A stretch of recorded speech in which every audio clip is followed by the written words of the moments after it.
Vrindavan Navadi Mai Pudam Kijai, Jagannath Puri Dam Kijai, Yamuna Mai Kijai, Ganges Mai Kijai, Tulasi Devi Kijai, Bhakti Devi Kijai, Samaveta Bhakta Vrinda Kijai, Nitai Gaura Premanandi, all glorious assembled devotees, all glorious assembled devotees, all glorious assembled devotees. Glory to Shri Shri Guru Shri Gauranga. Can you bring the guitar for me? Bring back the guitar. Om Namo Bhagavate Vasudevaya.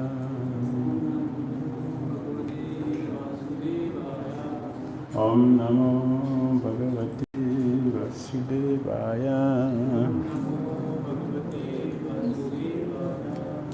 Om Namo Bhagavate Vasudevaya.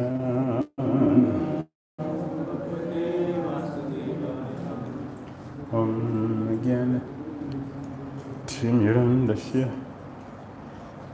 Jnanam Jana Sakaya Chakshunam Vitandena Tashmai Sri Gurave Namaha Sri Chaitanya Manodishna Starvitandena Bhutale Swayam Rupa Kadamaya Dati Swapanandika Vandeham Sri Gurun Chetaparakam Sri Gurun Vaishnavamscha Sri Rupa Tam Sajivam Sadhuitam Savadutam Harijan Sahitam Krishna Sahitam Shri Radha Krishna Pada Sahagana Lalita Sri Sakamasa Hey Krishna Karuna Sindhu Dinabandhu Jagatite Gopisa Gopika Kanta Radha Kanta Namastuti Tapta Kanchana Gaurangi Radhe Vrindavaneshwari Visavana Sute Mami Haripriya Vanchakalpataru Yascha Kripa Sandhyaevascha Patitanam Vyo Vaishnavyo Namo Namaha Jai Shri Krishna Chaitanya Prabhu Nityananda Shri Advaita Gadadara Srivasadi Gaura Hare Krishna Krishna Krishna Hare Hare Hare Rama Rama Rama Hare Hare. Srimad Bhagavad-gita Cities Ki Jai. Srila Prabhupada Ki Jai. Hare Krishna. I'm very sorry for coming late today. I was not aware I'm going to speak today. So I was thinking something else. So excuse me for coming late today. We stopped at which verse last time? Remember the verse we stopped yesterday?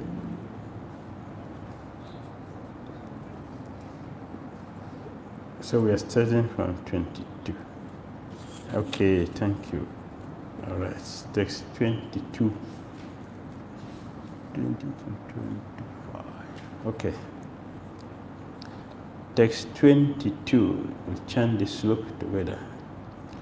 Sataya Shraddhayas Yuktas Tasya Radhanam Ihate Lavate Chatata Kaman Mayaiva Vihitan Hitan. Endowed with such a faith, he endeavors to worship a particular demigod and obtains his desires. But in actuality, These benefits are bestowed by me alone. That means that those who worship demigods, they are doing indirect worship of Krishna. It is not direct, it's indirect. And devotional service is direct worship of Krishna.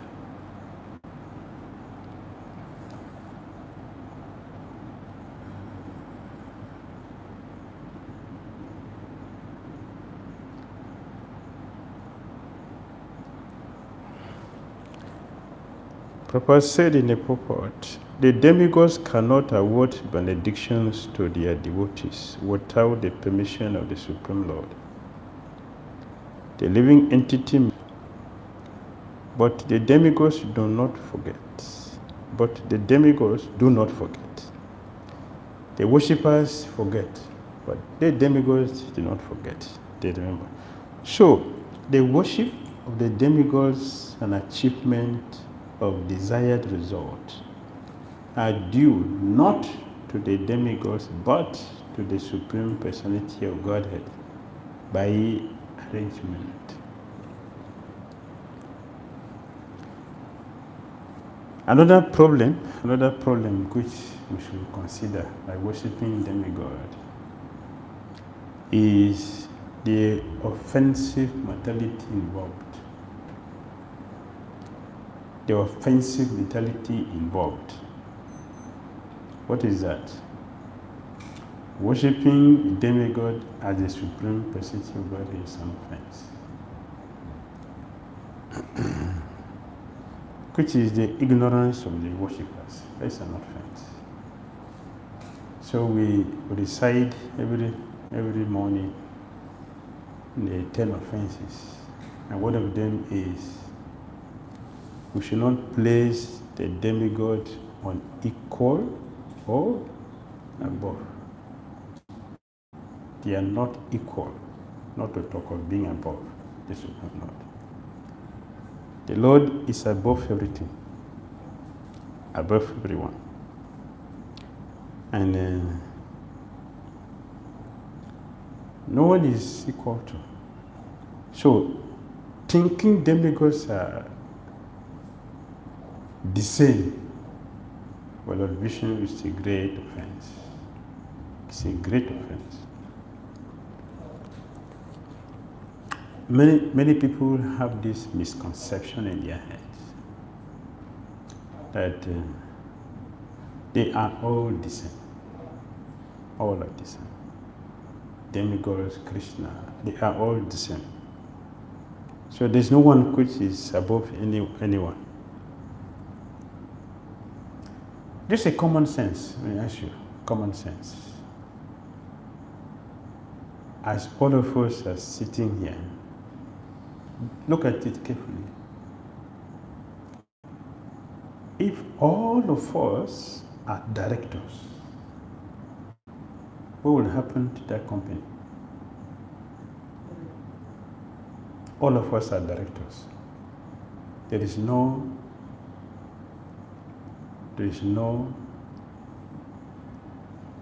managers, no secretaries. All of us are the same level directors. What do you think will happen in that company?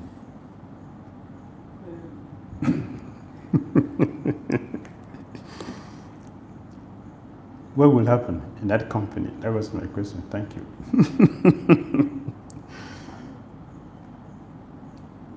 All of us are directors on the same level. We are all directors.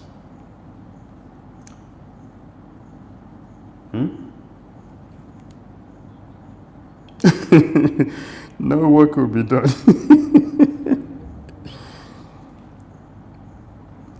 See, look at it as a common sense. Vishnu, Ganesh, Durga, Shiva, they are all the same gods. All of them, the same, equal gods.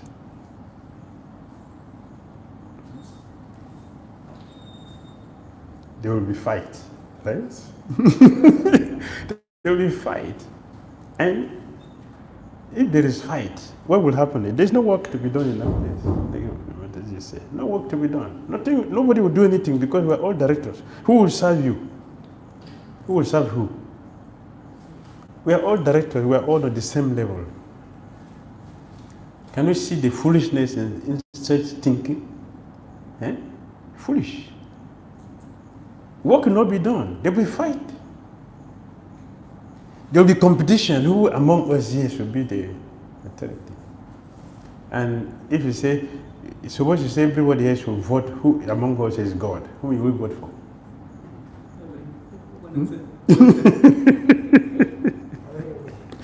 So we have one God, all true. That everybody, how will I vote for you? Why should I vote for you? I should vote for myself, so we get one vote. This is foolishness. This is foolishness. In chapter 8, chapter 8, Krishna is going to, Arjuna is going to bring out this point, and Krishna will clear everything in chapter 8. He will make it very clear. Yes, we are not on the same level. We are not in the same level. But Vishnu is the supreme. And all other demigods are servants, not equal. They're not competitors, they're equal. And from the 10th canto of Bhagavatam, what happened to those who say they are equal to Vishnu? What happened to them? What happened to the living entities who place themselves on equal level with Vishnu? What happened? Were killed. All of them were killed by the Vishnu. All. Pandora-kasura. He sent a message to Krishna and Dwaraka. I've been hearing that you are declaring yourself Vasudeva.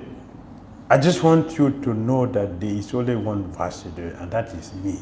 So you better come and take my shelter now and give us your false claim. When Krishna read the letter, he laughed. He laughed seriously to his full satisfaction, and he gave it to Uddhava. Look at this letter. Uddhava read it to the assembly, everybody laughed. And the conclusion Uddhava gave was that he wants your mercy, that's why. Just go and bless him. It's okay. Then Krishna went there. And when Krishna went there, he saw him again. He has put artificial tooth hand to himself, sitting on the throne. Krishna laughed. He laughed seriously. When he satisfied himself with the laughter, and he said, "Oh, my dear, you said you are Vishnu." He said, "Okay, take Vishnu, which one? Let's see what will happen." And he couldn't hold it. The Vishnu weapon cut off his head. So nobody is equal to Vishnu. He is the supreme Godhead. Nobody can be above. So worshipping demigod is an offense, because we're equating Krishna with any other person else, no matter how powerful they may be. They can be very, very powerful. And for that reason, Krishna, you see, all these demons, Krishna gave them really power, very strong. And what did Krishna do? He killed them as a baby, not as a man, as a baby. That's a big message. To kill them as a baby is a big message. 3-month-old baby is killing Putana.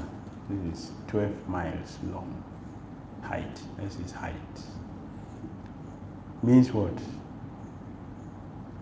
He is the supreme perpetual Godhead above everyone. Yes, what is the question?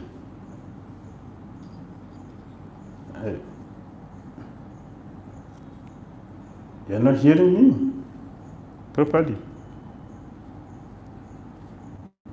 I'm using this to support it.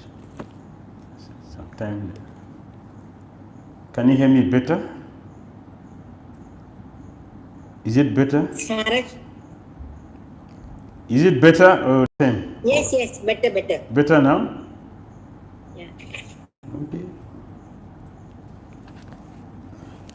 Sometimes this is better, sometimes this is Nearer to the mic, better. okay. Since this one works today, let me use it this way. So anyway, demigod worshippers or demigod worshipping is an offense because it minimizes Lord Krishna's position as the supreme personality of God. But those who are very fortunate, who have respect for demigod as agent of Krishna, they are not offensive. To have respect for the agent of Krishna, and it's not an offense, that is proper. That can be done, but not to worshiping Krishna. Or if one worship Krishna, they worship the demigod for the purpose of getting Krishna, that is also not bad. But worshiping God as the supreme is a great offense. If one has gone to beg demigod to give up something for material thing, that is okay. It can be considered. But to worship them as the supreme is a very great offense. It's a great offense. So Krishna is explaining here, whatever benefit the demigod will give, it is coming from Krishna alone, not from the demigods, because they did not own anything. A living entity goes to the demigod usually because he is mad to fulfill his lust. This happens when something undue is desired by the living entity, and the Lord himself does not fulfill the desire. In the 𝐂𝐡𝐚𝐤𝐿, it is said that one who worships the Supreme Lord and at the same time desires material enjoyment is contradictory in his desires.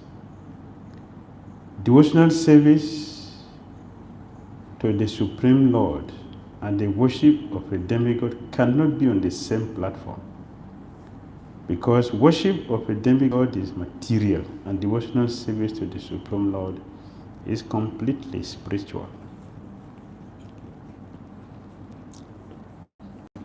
Devotional service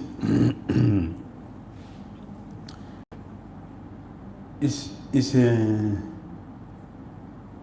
expression of one's love towards Krishna. Demigod worship, it is a bribe to get something from somebody superior. It's not out of love that people worship demigods. It's not out of love. You need something, so we ask. So they cannot be on the same level.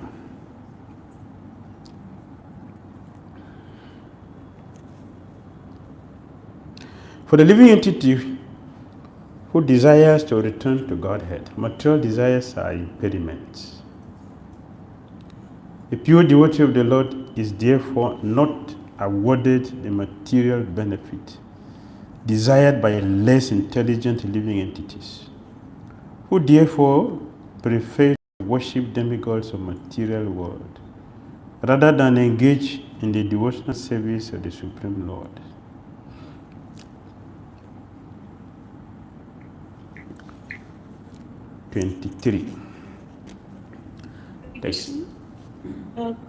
Could we were able to hear better before? Maybe Mataji could try putting on earphones because it was clearer before.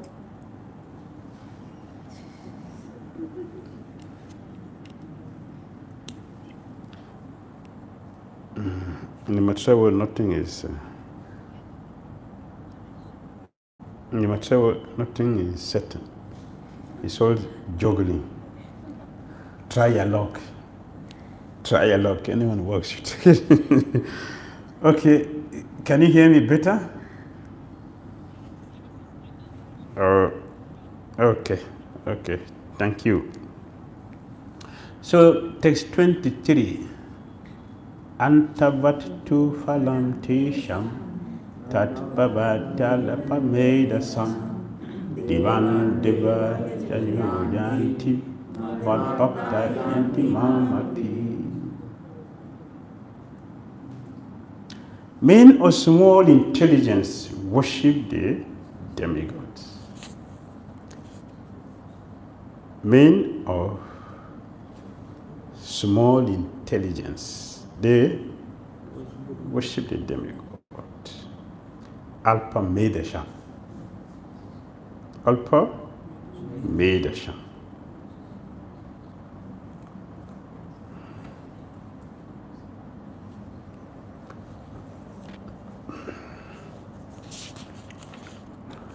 And their fruits are limited and temporary. Those who worship the demigods go to the planet of the demigods. But my devotee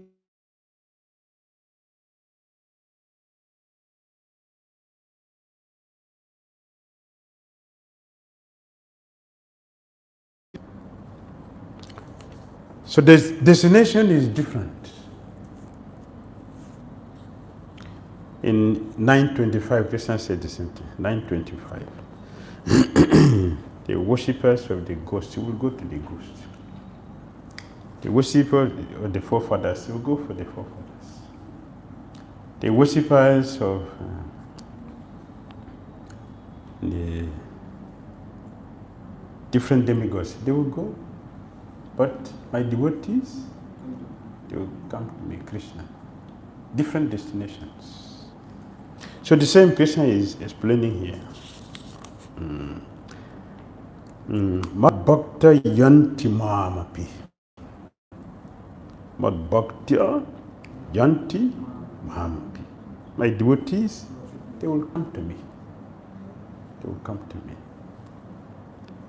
So one cannot worship somebody else and go to Krishna. Because Lord Krishna is not our interest. How will you go to a person you don't have a relationship with?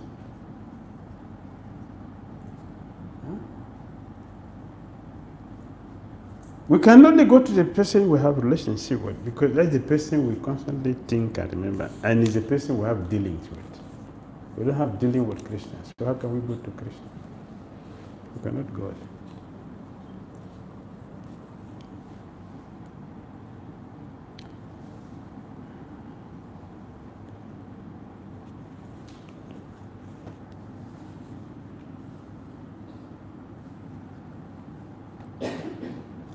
Whatever we get from the demigod is temporal, because they are temporal.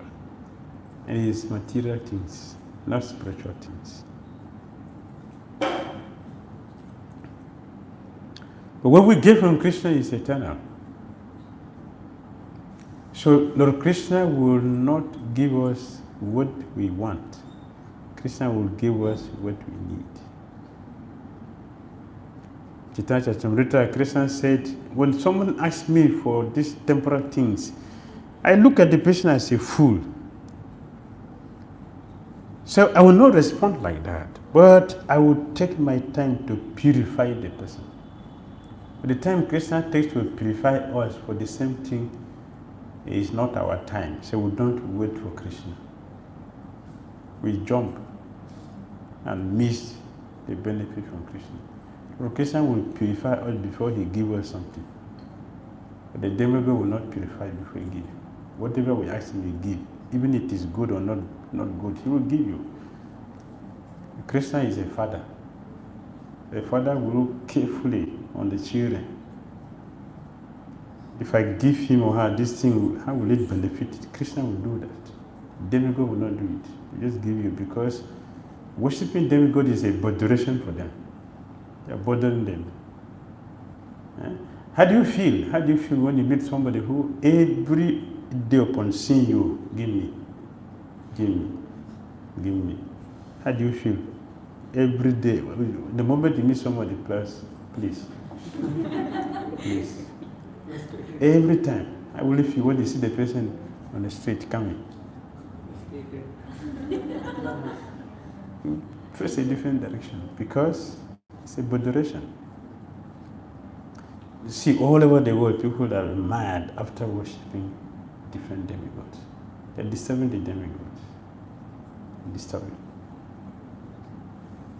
But Lord Krishna is not tired if we worship him in devotion. He's not tired. If someone is constantly sending you affection, how can they be tired of that person? You want more because affection is very, very pleasing. Just like we said in air condition, it's very cool and fresh. See, would you like to go to the sun? Because it is hot and it's not pleasing. That's the difference. This is pleasing, so you feel happy. Therefore, no intelligent person should waste his or her time for demigod worship. What you will get from demigod, with all the difficulties and problems, you get it very easily and very, very satisfactorily from Krishna. From Krishna. Krishna gives, but you have to pay the austerity of being purified, which also we do heavy austerity to get even the material from demigods. If you transfer that austerity to Krishna, you get better situation. You'll be placed in a better situation. We're having the experience of what material and spiritual experience of worshiping Krishna. We are having it directly. See not? We're having both material and spiritual experience in serving Krishna. We're having it. Yes, I'm having. I'm sure. Yes. Materially and spiritually, you are getting a lot of things from Krishna. Just to be a devotee. So it pays to be a devotee than to worship demigods, who will give us something which is dangerous for ourselves. See, all the demigods who worship the demigods, all the demons who worship the demigods, they did not please their master. So it is not that I'm saying it's a boderation. This is the truth. It is a boderation for them. See, all the demons who worship the demigods, what happened to them? Were killed. Why were they killed? They didn't please their master. If they had pleased their master, Lord Vishnu would have killed them. They don't please their master. So they are allowed to be killed. Ravana worship Lord Shiva greatly. But Lord Shiva was not pleased. Why? Because his intention was wrong. So if we turn the same energy we're putting into worshiping demigod, put the same thing on Krishna, you will get more. You will not get only material, you get spiritual as well. Yes. Yes. Yes.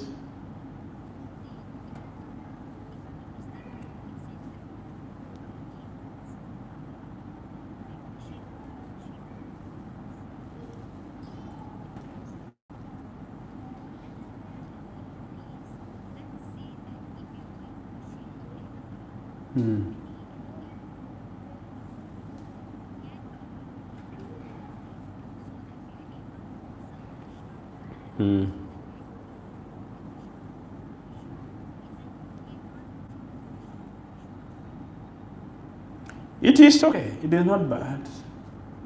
That is fine. That is fine to worship the demigod to get Krishna. That is fine. But Krishna has already given you the spiritual master. So why are you still going to demigod? What is the duty of the spiritual master? What is the duty? Is to give us Krishna. So Krishna already arranged the way, a simpler way. Yes.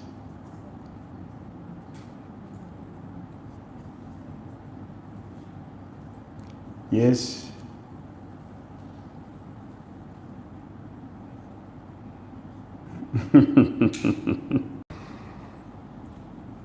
No, it's a fact. It's a fact. We may not see. Have you ever seen Prabhupada one day vomiting fire through his mouth? Have you seen? No, we didn't see it. But demigod, the prachetas, they can do that. Abandon everything. So for us, they're great. We have somebody who is greater than the 33 million demigods. It's not a literally thing. It is a fact that the pure devotee is the embodiment of all the demigods. That is a fact. It is a reality. And it is emphatically said, we should not envy them. We should not. Because they are our fortune.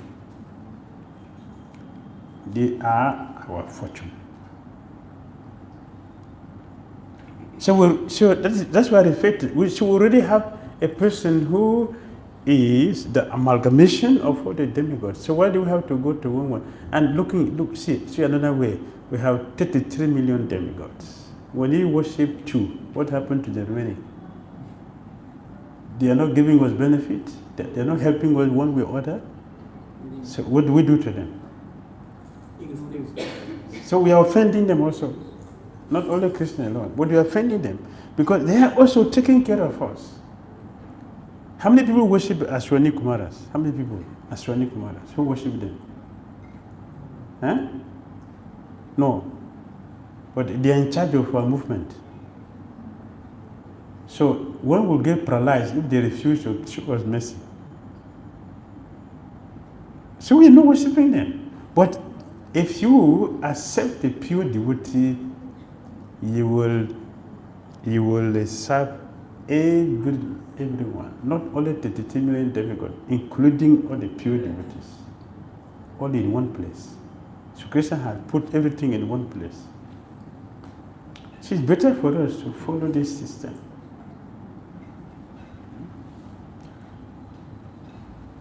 Yes, Saravani, what's your question? Hare Krishna.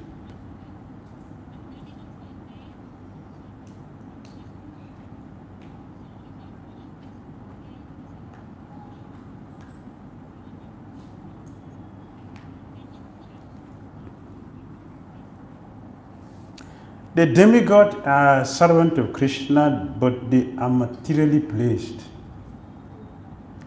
They have a material position. But the pure devotees are spiritually placed. Both are serving Krishna. Both of them are servants of Krishna. One is having a managerial role to play. Another one is having a spiritual role to play. So the sadhus, they have the spiritual role to play in our life. What the demigods, they have the material role to play. So we are looking at the highest. Which one benefits us the most?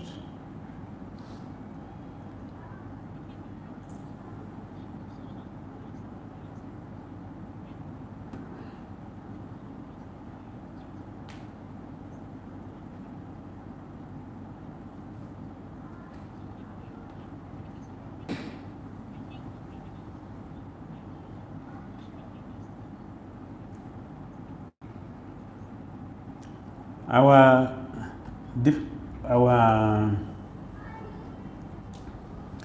acharyas never worship demigod. Any of acharya worship demigod? Any of our acharyas worship demigod? No. I only know of a Ganesh. All of our Goswami's temple, you see Ganesh in their front before we enter. But that is a respect which they show to the demigods, but not having them worshipped. We don't have a heavy project for worshipping like we do. And even here in Vrindavan, all the worship today is Sanatana Goswami's disappearances, right? Disappearances. And he's a guru for all the Brajabasis. So they have, they worship him. And today is a heavy day. Guru Prema is a very heavy day. They have a full respect. Because they represent the spiritual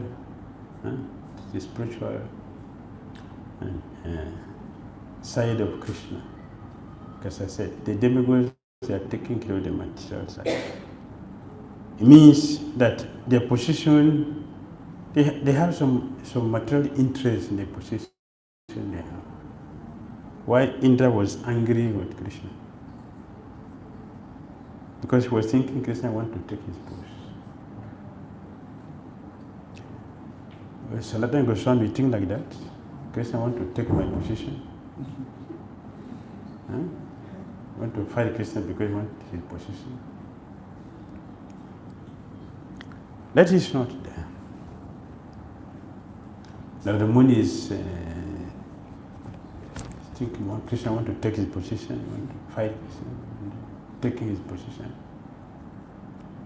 What the pure devotees, they will not. So therefore it's better to worship the sadhus.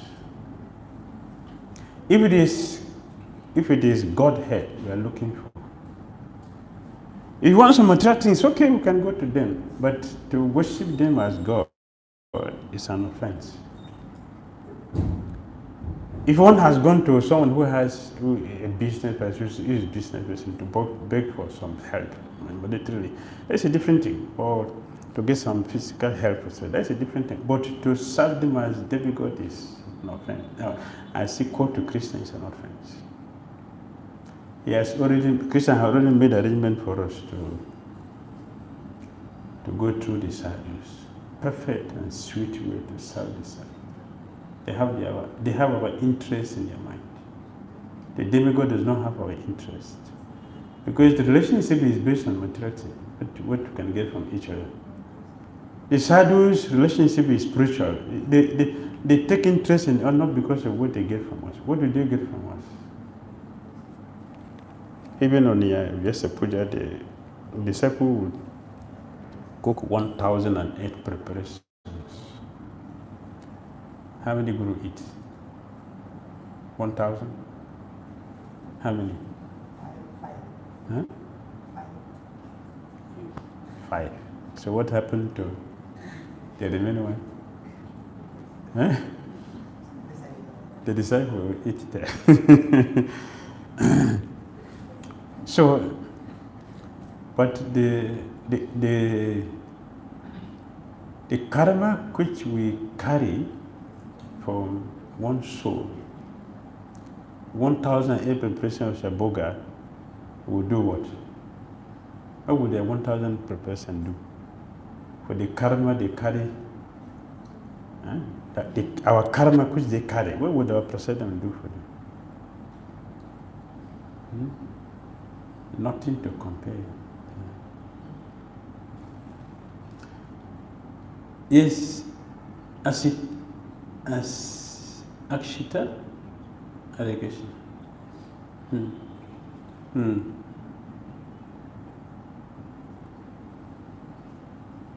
Yes.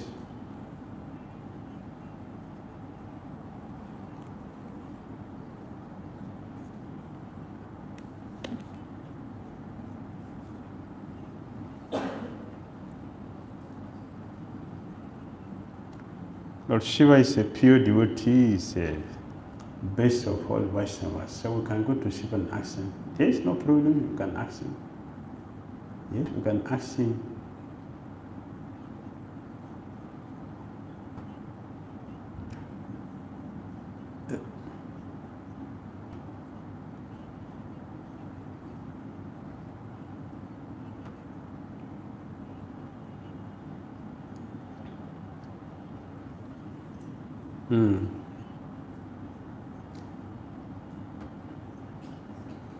Somebody is asking, yeah, I'm wishing Lord Shiva to go to Godhead. He's the Param Vaishnava, so I'm wishing him to go to Shiva. What is wrong? There's nothing wrong with that.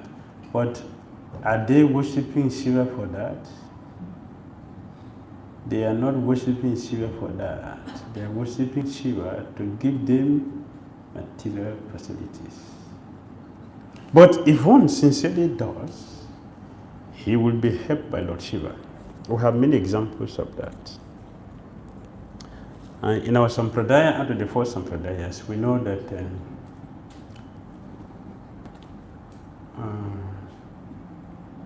Nimbarkacharya, in the beginning he was not worshiping Krishna, he worshipped Lord Shiva. Lord Shiva saw his genuine interest. He was not worshiping him for anything, he was just serving him naturally.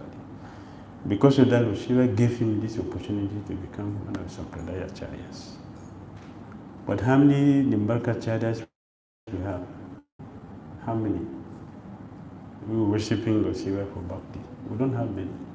So if somebody says, I'm worshipping Vaishnava, so to go to Krishna, to get Krishna, fine. But you can see if it is true, if it is true that it is for Bhakti, they are one. But why are we so interested just in demigod when we always have so many sadhus the Krishna have sent?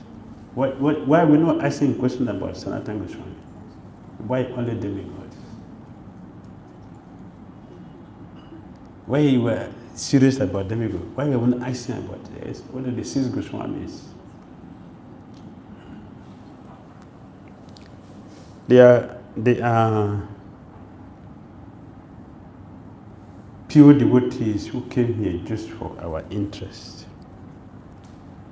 Yes, Maharaji Prabhu. Hare Krishna.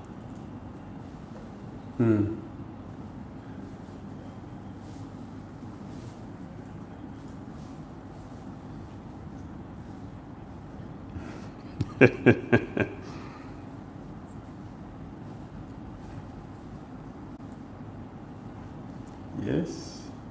Yes. Yes. That is true. That is what I was saying. They can say that yes, Shiva is a pure devotee of Krishna. So I'm worshipping him for Krishna prayer. But it is not true. They can say that, but it is not true. They have their own things in their mind. And for that, they'll be cheated. They will be cheated. So, demigod worship is not approved by Krishna.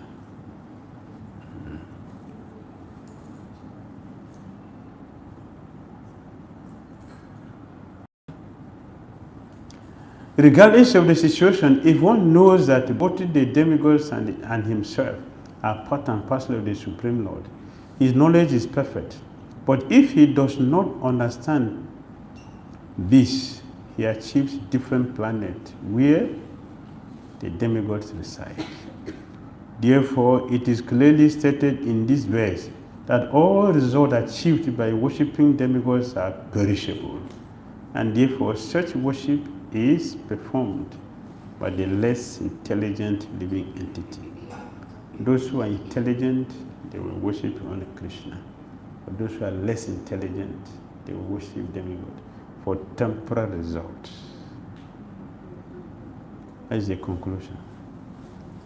We should worship Krishna through Krishna's pure devotees.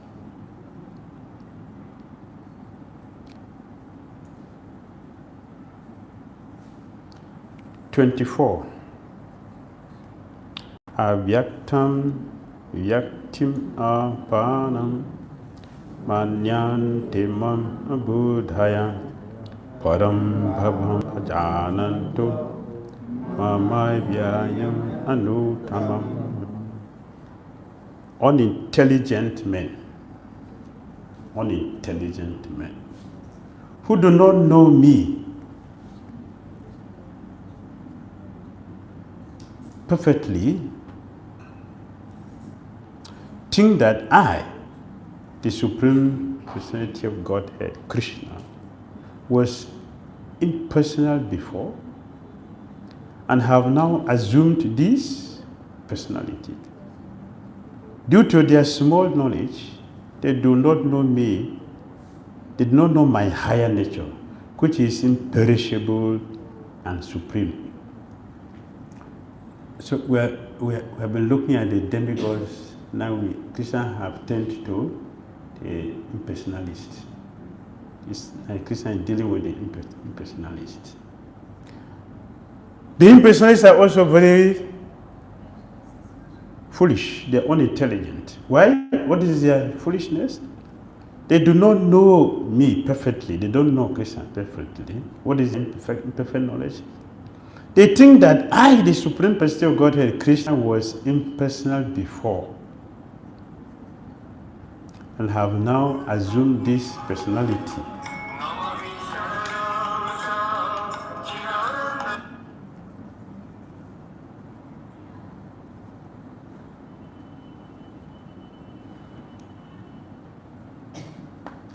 Due to their small knowledge, they do not know my higher nature, which is imperishable and supreme. Sometimes we see the impersonalists, they also have deities. So they worship deities. So when we see they are worshiping deity, for a common person, what we think? Oh, they're worshiping them. They're worshiping deities also. They're worshiping deities. Let us check. What is the intention of worshiping demigod? Sorry, I'm talking about demigod now. Why are they worshiping the deities? We are worshiping deities. They are also worshiping deities. So we are doing the same thing. No. They are worshiping the deities as a means to get to Krishna. And when you attend Brahman, there is no need for the deities. It's just a means. It has no form. All these forms are all creations of Maya. It's Mayavadi. All the creations of Maya. As soon as you realize the Brahman platform, you don't need demigods again because you know that you have been looking for yourself. So you are Brahman.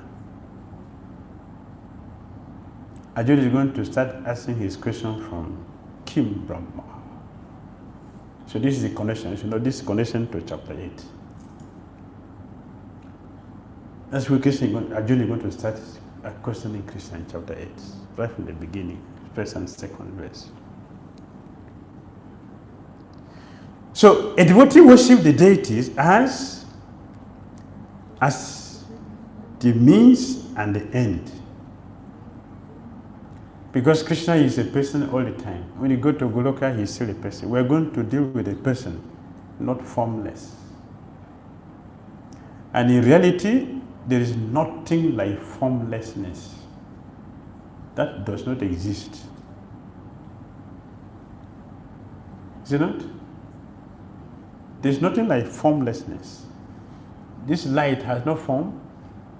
Look, this light, it doesn't have form. Huh? This light has form or not?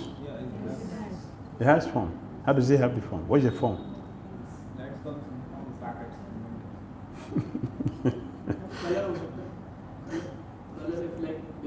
I'm talking of light, not color. I'm talking about light. Does light has form or formless?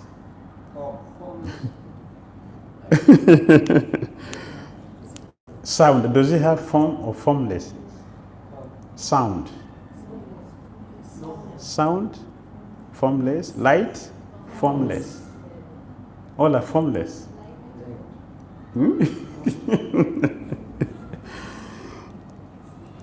Does sound and light has form? Yes, no. Yes. No. No. Yes. No. No? Yes, yes, yes, yes. Anything which occupies space, what is that? What is in between? What is in between? Anything which occupies space, what is that? There's form or not? It's form. What is occupying? It is form. Light occupies space or not? See. Does it occupy space or not? Occupy space. So sound and light has form.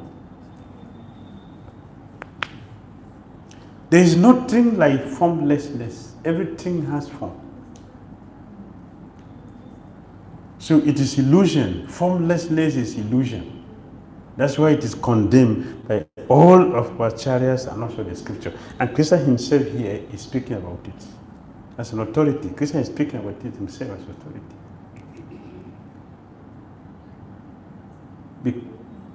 What is in between the distance which the fulgence cover? What is in the middle? There's light here, so it expands. It covers the distance. So what is in the middle? Form. Do you feel the air? Have you ever felt the air? Forget about it. Not everything that is physical. There are so many objects which are not physical. I just mentioned air. Air is not physical, but to feel it, you touch. There is touch, sensation of air in our body. Is it not? Is that not form? If it has no form, it cannot touch you. Yes. So we feel the air passing through the body. What is moving? And the air also moves. What is moving? If you trace the air, you go to the personality of value. Is it not? Yeah, the form is invisible, but it does exist. There are many things which we don't see that they're existing. Is it not true? There are so many things which are in existence that we don't see.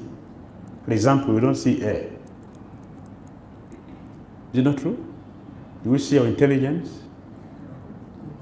Have you seen the mind? So if I tell you are mannerless, you have no mind, you'll be happy? It's really insulted. Right? It's really insulted. Because the mind is there. Intelligence is there. And when we go beyond all this material, all these things are persons in the spiritual world. Sound is a person. Yes. Sorry, Maharaj, for more clarifications. Yes. Like as we hear that light has a form. Yes. So can we take that whatever is the energy of Krishna, like light, sound, and etc. So that is coming from a form. Like nothing cannot be formless. Everything comes from a form. So light has no form, but it's coming from a form. No, light has form. That is why you have the subtle form of light. If the form is not there, you cannot get the subtle one. The gross. Yes. Yes. Yes. Because there is the existence of the gross. Yes. So when we relate the light, we know as we are discussing about the Brahma, impersonalism. So we know that light is light from the Supreme Personalities. Yes. Effulgence. Yes. So the source of that light has not any individual sense of the form, but as there is a supreme form, and from there the light is coming. So that light has an individual existence of a form, or it is dependent of the supreme form, like that. How we will take it?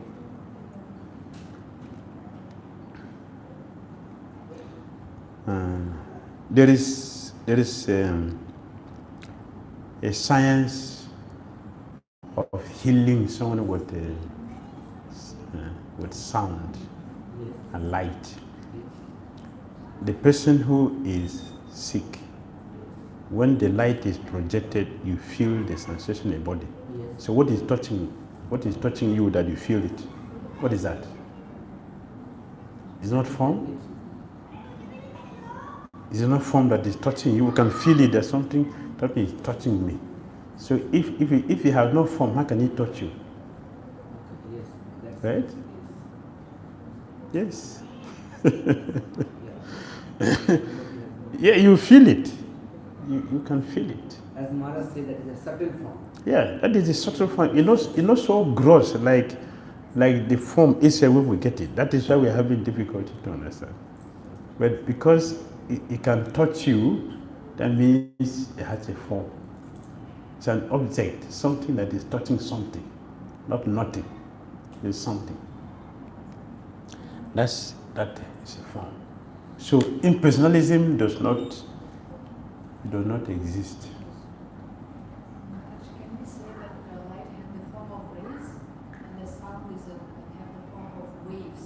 Because we see that how it happens if we get in trees, we can see that form.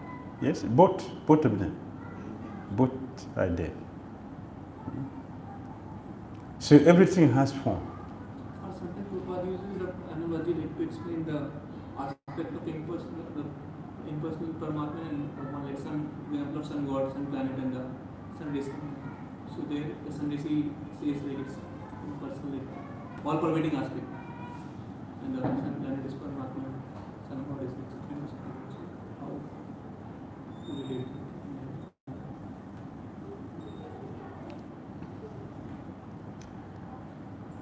Brahman, Paramatma. Paramatma and Dhamma. Yes. So in that case, Prabhupada says the analogy he gives of the sun god, sun planet, and the sun god. Yes, see this light, this light is Brahman. This is light. Behind this light there is a cable. So that is super soul. And you go to the powerhouse, that is Bhagavan. Bhagavan, Paramatma, Brahman. So that is a connection. So even Brahman has a form. That is what Yes, Brahman. Brahman has a form. Light has a form. They are explaining like Brahman, Gurmeti Paramatma things.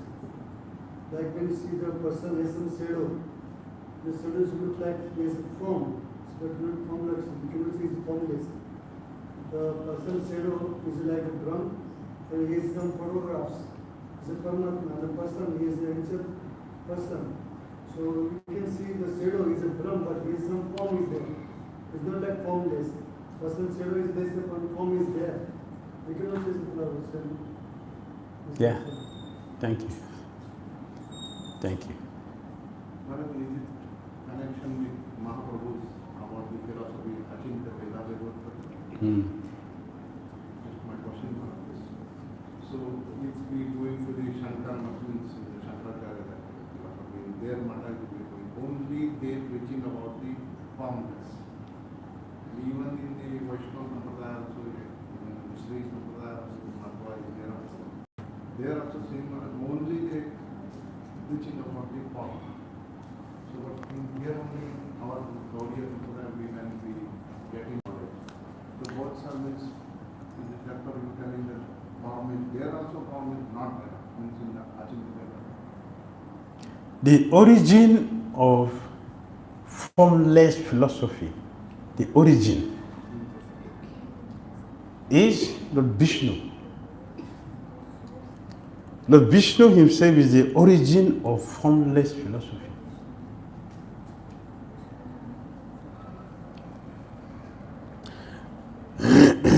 So you see Lord Shiva got different things on his body.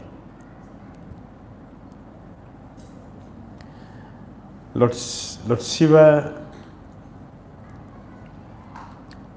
has all these different things, the horizontal marks and the axis of the body, the skull he wears. So one day his wife asked him, "You told me that persons with the horizontal marks, they are demons." Shiva said, "Yes.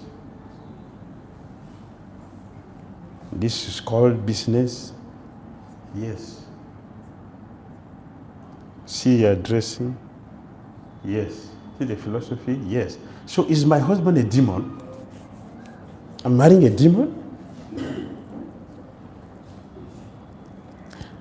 So please don't be angry with me. I'm your wife, so I have right to. But Shiva said, I have no problem. Don't worry about me being angry with you. Don't worry. So the Shiva told Parvati. Some time back, this you find in the 8th canto of Bhagavatam. It's some demons like Namuchi. In the 8th canto of Bhagavatam, you see Namuchi. And his a few other associates. They are demons, but they worship Lord Vishnu. So because they worship Vishnu, they became very powerful. Because Vishnu is there in the heart. And their reason, as we were saying before, the Mayavadi, they worship the deities not as Krishna. They worship deities as the means to get to Brahman and become zero. So here, these demons, they worship Lord Vishnu, not as a devotee. They worship Lord Vishnu to become powerful demons. When you have Lord Vishnu in your heart, who can kill you? Who can do anything? So for that reason, they worship Lord Vishnu. And Lord Vishnu became present in their heart, fully manifested in their heart. Then they became very, very, very powerful, and they started disturbing the demigods. The demigods complained to Lord Vishnu. So Lord Vishnu came to Lord Shiva. And he said, "I have a service for you." When the devotee hear of service, how you feel? Yeah, great. So when Lord Shiva had, "I have a service." "Yes, please, my Lord, give me." When's the service? Then Lord Vishnu told Lord Shiva, "I want you to create a dark doctrine, Mayavad philosophy. Speak against me that I have no form. I'm not a person. I'm formless. I have no senses." Lord Shiva said, "How can I do that? How can I say like that? Are you testing me?" The Shiva said, No. I'm not testing you. So he said, see this demon, they worship me, I'm their heart. So if you create this destructive philosophy, anyone who hears this philosophy I will not stay in the person's heart. So this philosophy was highly empowered by Lord Krishna, and he empowered Lord Shiva to create it. Lord Shiva came as Sankaracharya to expound on this philosophy to people. So Chaitanya Mahaprabhu will say, anyone who hears this, their bhakti is gone, because of the empowerment which Krishna gave to it, this philosophy. Lord Shiva was still not satisfied. How will I protect myself if I do this service? I can do it as a service, but how will I protect myself? So Lord Vishnu manifests as the snake on his neck, Sankrishna. This is the deity Lord Shiva and Parvati worship. Their deity is not Nityananda Bhagavan. They worship Sankrishna. They worship. So, but this, you'll be protected. You can speak the philosophy, but you'll not be affected. So this thing was given by Vishnu himself to Lord Shiva, and Lord Shiva manifested it through his expansion as Sankaracharya. So actually it is to deceive less intelligent people. When Krishna said, less intelligent people consider me impersonal, Krishna knows why he's speaking like that. Because he's the one who gave this philosophy to Lord Shiva. So he knows. This is meant to destroy Krishna in the heart of anyone who hears it. So let's origin, how this impersonalism came to exist. We are just dealing with the surface. The people just follow it. The Sankaracharya himself who spoke this, the conclusion, what did he say? What is the conclusion? Narayana para vyaktat. This is the conclusion. But his followers didn't hear this. Those who preach, they don't hear this. He said it at the end. So he himself accepted personalism. Sankaracharya himself accepted personalism. Who composed the Jagannath Asaka we sing? We're going to sing very soon. Who composed it? Sankaracharya. Did he say formless in this Asaka? Did the Lord Shiva mention, Sankaracharya mention anything formless of God in this Asaka? No. He mentioned Jagannath as a person. The same person who gave this philosophy. He established that Krishna is the supreme person of Godhead. He is the son of Devaki. Sankaracharya himself said this very clearly. So this philosophy is not meant for intelligent people. It is meant for fools.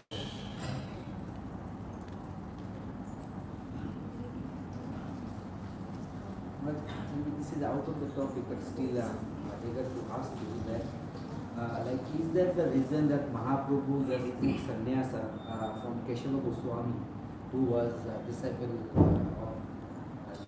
Mayavadi sannyasi? So, was that only the reason to deliver Keshava Pandit Mahaprabhu the sannyas? Chaitanya Mahaprabhu took sannyas because that was from the Mayavadi Guru. First of all, that it is because they were the topmost at that time. They were the topmost. Even within even within ISKCON. Let me see. We also have a heavyweight.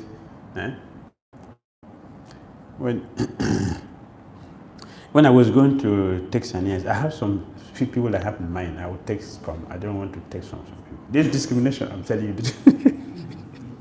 There is discrimination. No? Discrimination is there. Some people take sannyas from them. It doesn't have weight. I'm sorry to say that. Because their position matters. The position matters. In Christian consciousness, whom you know is very, very important. If your guru is a premier bhakta, you are very different. You are very different. You have great fortune. If your guru is still in the material world, you are also. So these differences is there. I'm telling you the truth. These differences are there. So I was looking at some people, maybe three in my mind. Only three in my mind. Apart from those, I will wait. So that time, Chaitanya Mahaprabhu, the Bharatis were the highest, they were topmost. So, Sarvabhauma Bhattacharya told, you took sannyas from Keshava. This is look. Bhattacharya. Bhattacharyas are better, they're superior. You see, they discriminate. At that time, Bhattacharyas, Bharatis, Mishras, and Saraswatis. These were the heavyweight at that time. If you are not within this circle, you are not recognized. But Mahaprabhu even took the first initiation from Vishwapuri. Yes. And he was the disciple of Madhavendra. Yes. So he is Premi also Bhakti. descendant of. It's a Premi from Prem Sampradaya. Prem Sampradaya. But he took from Mayavadi. And so that is the first reason. They were the popular, famous that time. And second reason, Chaitanya Mahaprabhu already initiated him into Bhakti before he took sannyasa. Yes. Marashi Prabhu.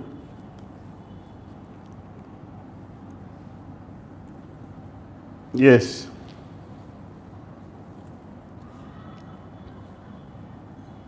Yes, yes, go ahead. This is what we are discussing. So I'm not just speaking my own thing, so it's good. Read it, let everybody hear. I'm not just speaking my own. The teachings of Queen Kunti, Srila Prabhupada says the sky, for instance, is a vyakta and manifest, but it also has a form. Yes. Like the round of the universe. Yes. If you go to the ocean, there are also, we shall find a form, like a big circle. Without form, there is nothing. Everything has form, even that which is supposedly to be impersonal. Therefore, idea that everything is zero or impersonal is foolish. Yes. Thank you. Thank you.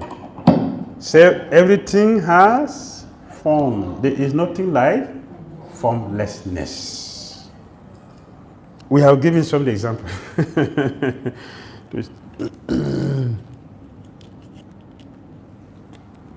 We have given some example, and this is from teachings of Prabhu just read now, to confirm it that yes, there is nothing like formlessness. Even the person who preached it said that there is form. What else? That means he did this just to deceive those who are less intelligent.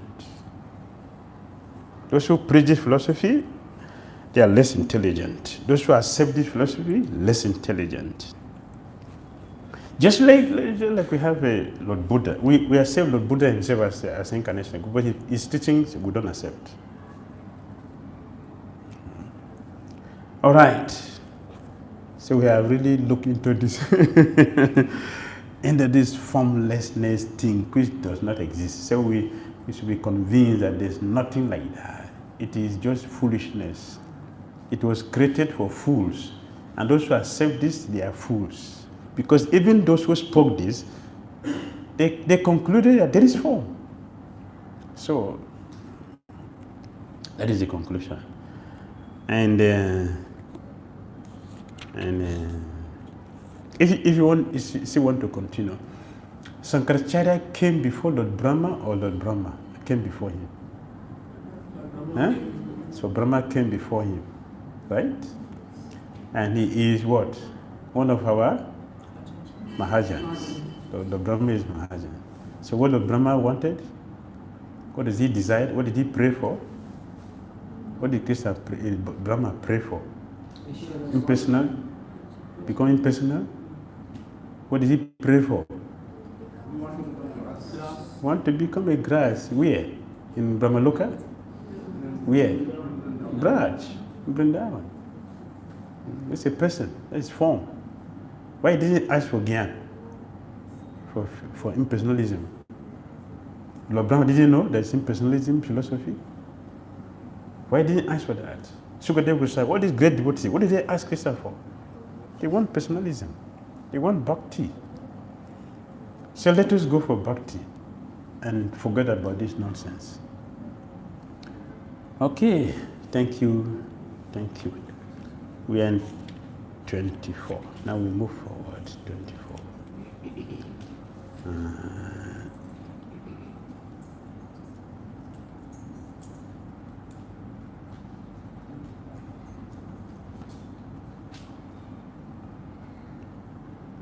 Therefore, in this verse, it is clearly stated that not only are the worshippers of the demigods less intelligent, but those non-devotees who are engaged in Vedanta and speculation on Vedic literature without any tinge of true Krishna consciousness are also less intelligent. And for them, it is not possible to understand God's personal nature.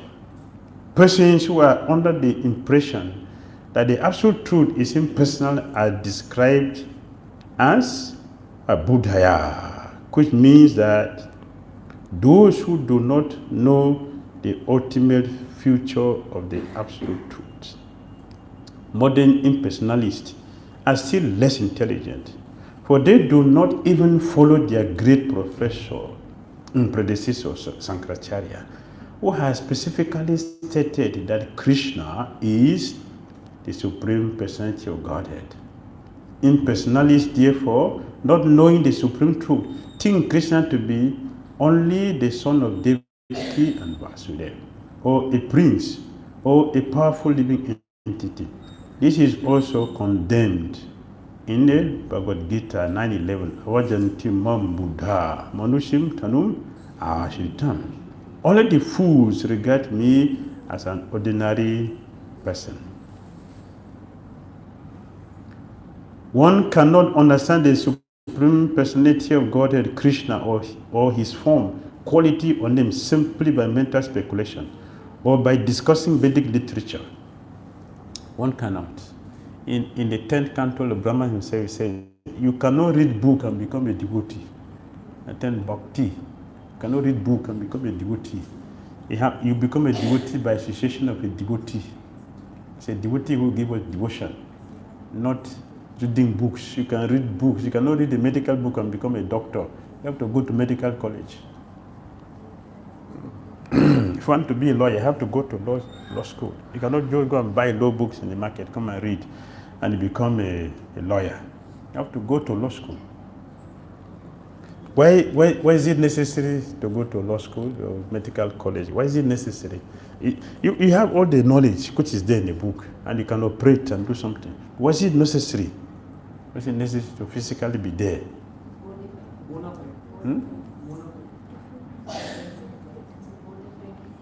Experience. We need experience. If you go and take a book and read and become a doctor, you're going to destroy all the patients, because false ego will be your guru. If you go to a person who will discipline you and crush that ego, make a humble and responsible person, so you have to go to a guru who will do that. So you go to medical college, go to law school. We meet a person, not a void, nothing, zero. Zero cannot produce something.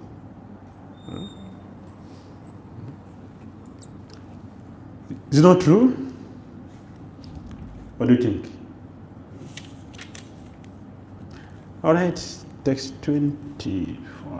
Let's go to 25. We're still in 25. 25. I am never manifest. 25, sorry. Naham prakasa sarvasya yoga maya samavritam mudhoyam nabijananti loko mam adam adayam. I am never manifest to the foolish and unintelligent. For them I am covered by my eternal potency, and therefore they do not know that I am unborn and infallible. He was not revealed to the non-devotees and the common man. Therefore, in Bhagavad-gita, Krishna says that but for his pure devotees, all men consider him to be like themselves. He was manifest only to his devotees as the reservoir of all pleasure, but to others, to unintelligent non-devotees, he was covered by his internal potency. The Lord is covered by his internal potency. Prabhupada explained all the details in the purport here. He's covered. And only devotees like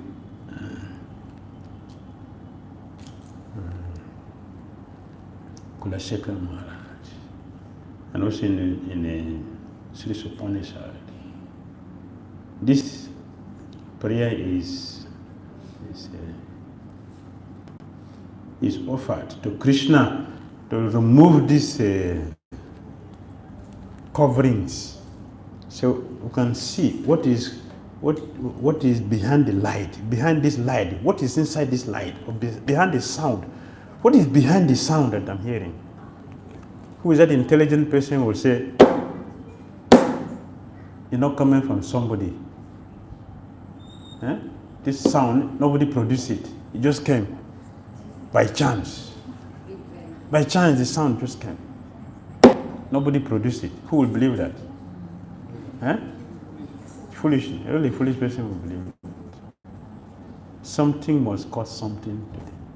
So we say Krishna is the cause of all causes. Something must cause everything to exist.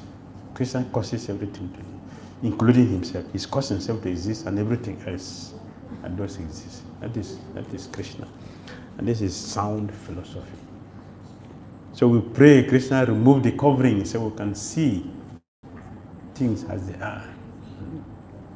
Without Krishna removing these coverings, we will never understand anything. We will remain hanging.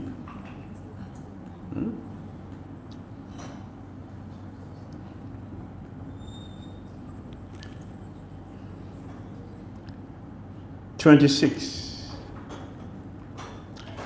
Bidaham samatitani Dvaratamani charajuna Babishani chabhutani Mam tu vedana kaschana."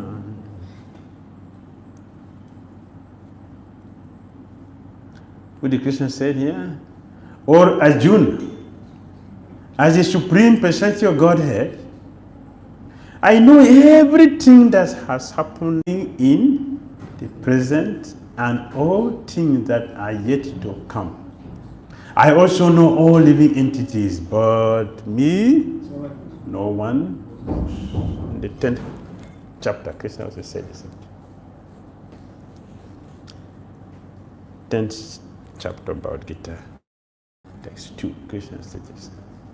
He knows everything. Krishna knows everything, past, present, and the future. It's all known to Krishna because he caused everything.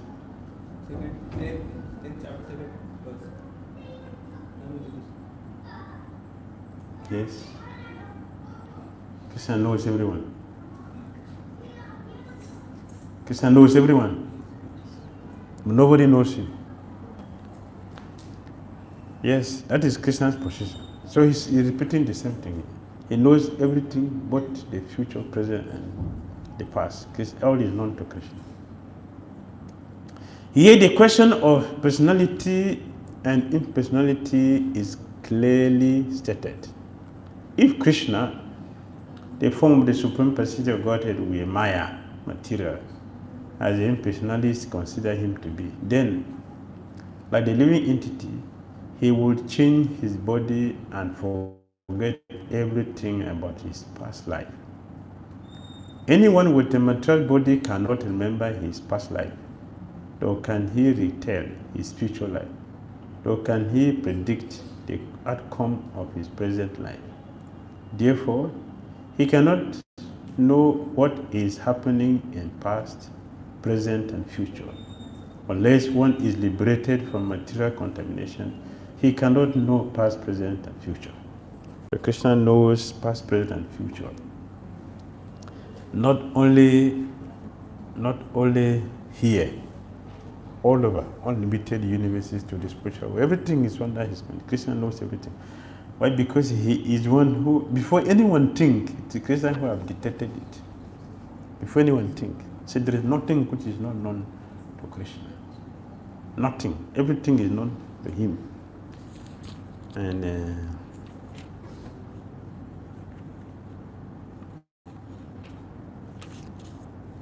And he sanctioned everything. Even if one is perfected by realization of impersonal Brahman or localized Paramatma, he cannot possibly understand the Supreme Personality of Godhead, Sri Krishna, without being in Krishna consciousness.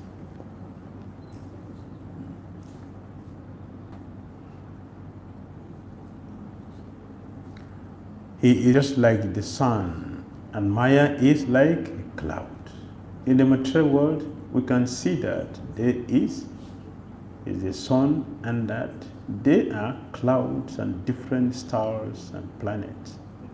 The clouds may cover all this in the sky temporarily, but this covering is only apparent to our limited vision. The sun, moon, and stars are not actually covered. Similarly, Maya cannot cover the Supreme Lord. By his eternal potency, he is not manifest to the less intelligent class of men. But Krishna manifests himself fully to his devotees. Any question? Comment?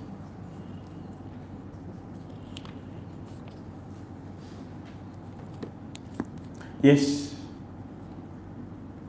Sita. Hare Krishna.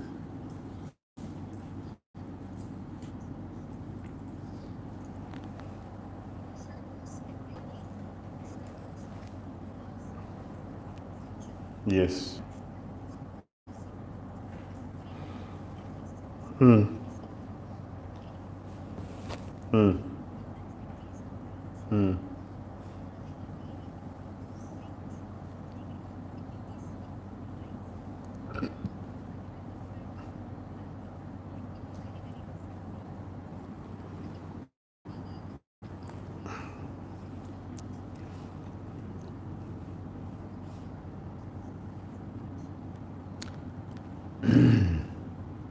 Yes, all our experiences in material world, good or bad, are due to our karma, the result of what we have done in the past, that Krishna is giving it to us.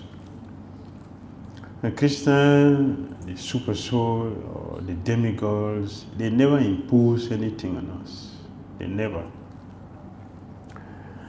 We experience the result of what we have done in our foolishness. And in the 11th canto, we'll see the Avanti Brahmana. He is sharing his realization. My happiness and my distress are not caused by demigods. Neither the living entities, nor even other factors which we experience in material world. It is actually the creation of my stupid and foolish mind. We accept things differently, and we suffer different degrees of suffering, even though it's the same thing. A person who is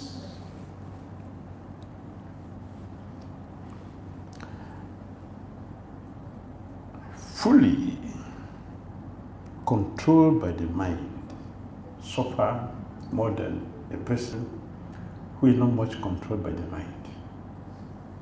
The mind pushes us to accept so many things according to how much we accept the mind and position in our life.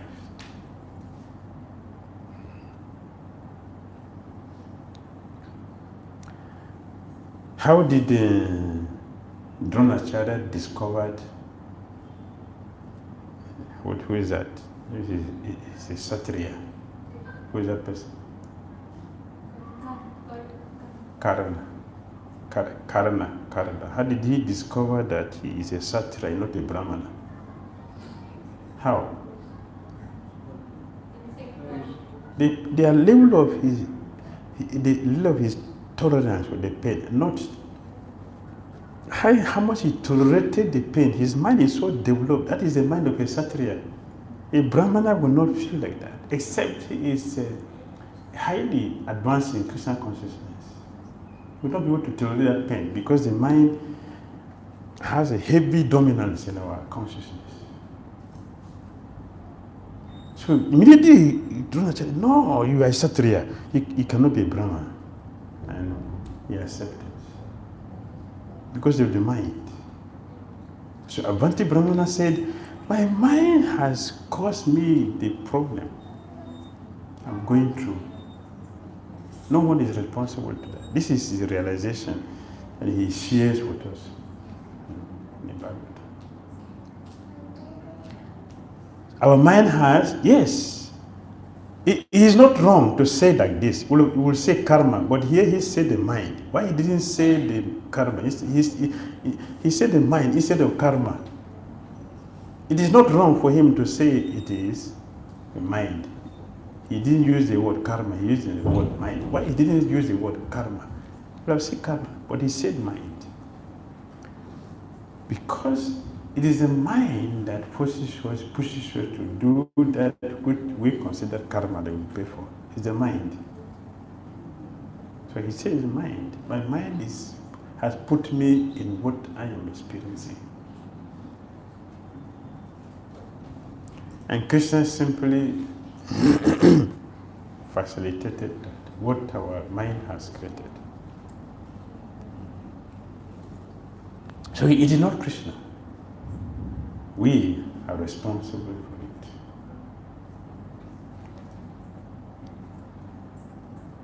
Sita? Hare Krishna. Any comments or questions? You mentioned that all the demons were their gods, but killed by Vishnu because they didn't please their master. So you mentioned the example of Ravana and Lord Shiva. So in this context, we take a very famous example of Hiranyakashipu and Lord Brahma. But we see that Hiranyakashipu actually pleased Lord Brahma. That's why he blessed him with the organization, but he was eventually killed by something. We mentioned that the demons didn't please their master, so they were punished and killed. But Hiranyakashipu pleased Lord Brahma. That's why he gave him blessings. Lord Brahma did not give him blessing because he pleased him. Prabhupada used the word roundabout. Prabhupada used the word roundabout. He didn't please Lord Brahma. He did it by deception. Deception is not pure. Deception means cheating, crookedness, duplicity. So he didn't please Lord Brahma. He was duplicitous and crooked. Since you don't want to give it to me directly, I will steal it. I will steal it from you. I will get it anyway. You don't give me directly, I will steal it. So I will have it. This crookedness. And the result was that he got killed. Prahlad was not killed. Prahlad was protected. But Hiranyakashipu killed. All those, the result of austerity he suffered to accumulate. Prahlad didn't do that austerity, but he inherited everything and enjoyed it. And he suffered. Suffered to perform austerity, suffered, never enjoyed anything that he suffered for. But Prahlad peacefully accepted everything. Lord in the Singhadev placed him on the throne. Take all the things your father has, enjoy yourself. But he himself didn't enjoy anything because he's a demon and didn't please his guru. Yes, if you don't please Lord Vishnu and his pure representatives, we have no life, no existence. Existence is when we please the acharyas, the pure devotees of Krishna and Krishna himself. Then we have life. Maharaj, when Chitraketu, like we knew the Chitraketu was a disciple of Narada, and when Chitraketu gave cards from Parvati and become Pitrashu, so even in the fighting position, Pitrashu was the very state of high devotional consciousness. But in spite of that, Indra actually did not kill him, but somehow cheatingly Indra took Pitrashu's lives. So if Vishnu wanted, then or Krishna wanted, then Pitrashu can deliver in some different way rather than that cruel way. Like Pitrashu already like delivered himself, surrendered himself, and then by mistakenly like a sleeping state, Indra killed him, so-called killed, but so Krishna could deliver him in a different way. Then why that cruel way Pitrashu will go? For us, that is cruel. That is for us, that is cruel. But Dhritarashtra, he didn't see that. He didn't see cruelty. No, Dhritarashtra did not. Yeah, he didn't see cruelty. He always saw Krishna's mercy. He showed, if it is painful, it's something that is bad, he wouldn't have given Indra the courage to do what he did. Indra already felt defeated and he already useless. And he told him, no, take your weapon and fight. I used it didn't work. No, that time it didn't work, but now it will work. Take it. It's time for me to go. And I have to go this way. He's a warrior, I have to go that way. It is auspicious for a warrior to go in that way by fighting. So he knows that. So for us, it may look horrible, but actually, it was victory. It was victory. Hare Krishna, thank you very much. Srila Prabhupada ki jai, Srimad Bhagavad-gita cities ki jai. See you again very soon. Hare Krishna. Hare Krishna. Hare Krishna. Very nice having